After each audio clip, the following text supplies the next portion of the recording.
Hello friends, welcome to my channel mathsstudy.com। Channel पर नए हैं तो चैनल को सब्सक्राइब कीजिए, बेल आइकन को प्रेस करके ऑल पे क्लिक कर लीजिए, जिससे समय समय पर वीडियो की नोटिफिकेशन आपको मिलती रहेगी। चलिए आज हम 4.3 पर संख्या 1 के चौथे भाग को करते हैं। इससे पहले वीडियो आप लोगों ने नहीं देखा है तो mathsstudy.com के प्लेलिस्ट से देख सकते हैं।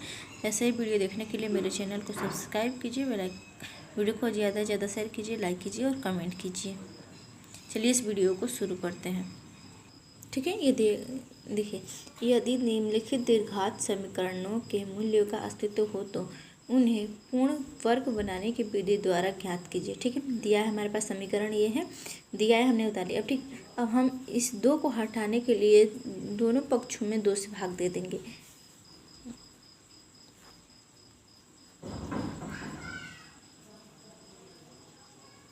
ठीक है, चाहे तो आप यहाँ पे लिख सकते हैं समीकरण के दोनों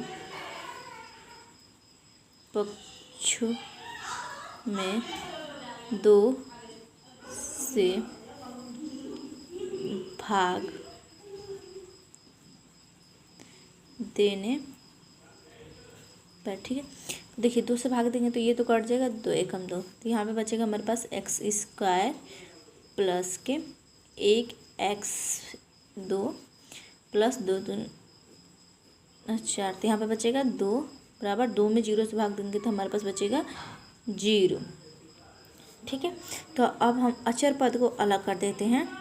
एक्स स्क्वायर प्लस के 1/x/2 बराबर, बराबर से पहले प्लस में तो बराबर के बाद जाकर माइनस में 2 आ जाएगा। ठीक है, 2, तो चाहे तो आप यहाँ पे लिख भी अब देखिए, अब हमें x का गुणज जो है उसमें हमें 1/2 से, ठीक है, तो देखिए x का जो अचर पद है उसमें हमें 1/2 से गुणा करना है। यानी कि देखिए 1/2 में इसका आधा करना होगा तो क्या होगा 1/2, तो देखिए यहाँ पे अगर हम लेते हैं तो 1/2 में तो ये 2 क्या एक जो है वो ऊपर चला जाए।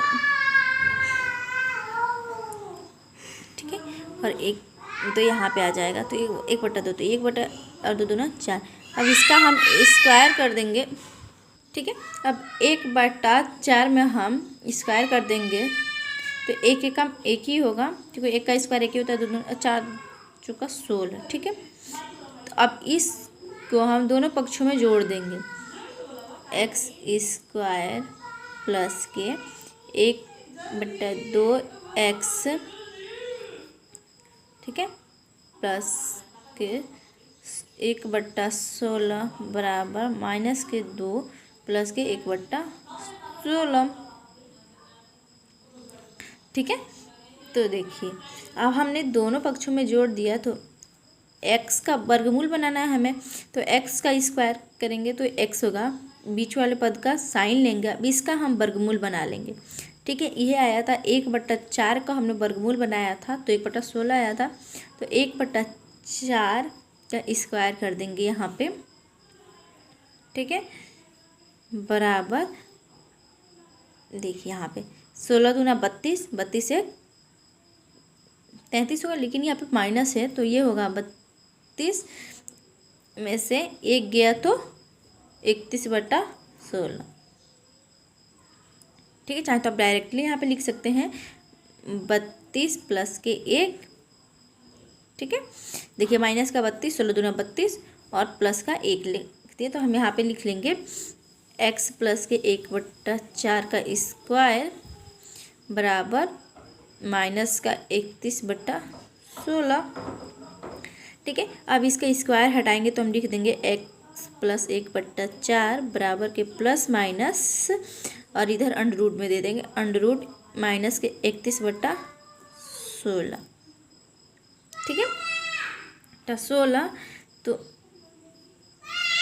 x प्लस के 1/4 बराबर के प्लस माइनस, अब देखिए 31 का वर्गमूल नहीं निकलेगा तो इससे अंडर रूट में ही रहने देंगे, और 16 का 4 होगा वर्गमूल तो इसे लिख लेंगे।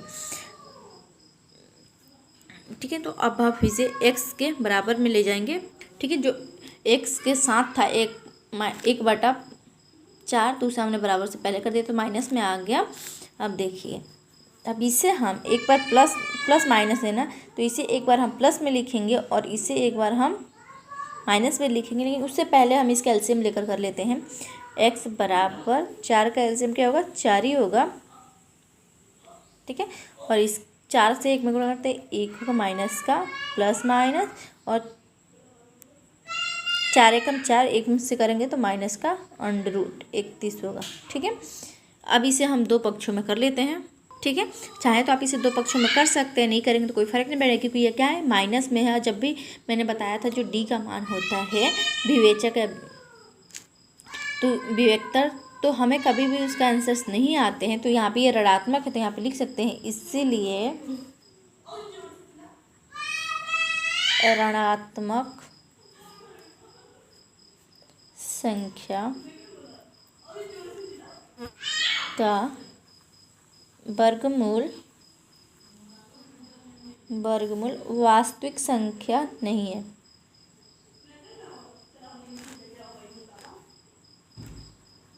वास्तविक संख्या नहीं है, ठीक है। तो यहाँ पे लिख सकते हैं अतः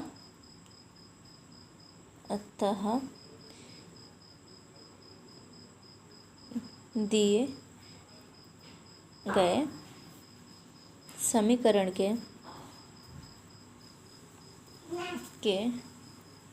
वास्तविक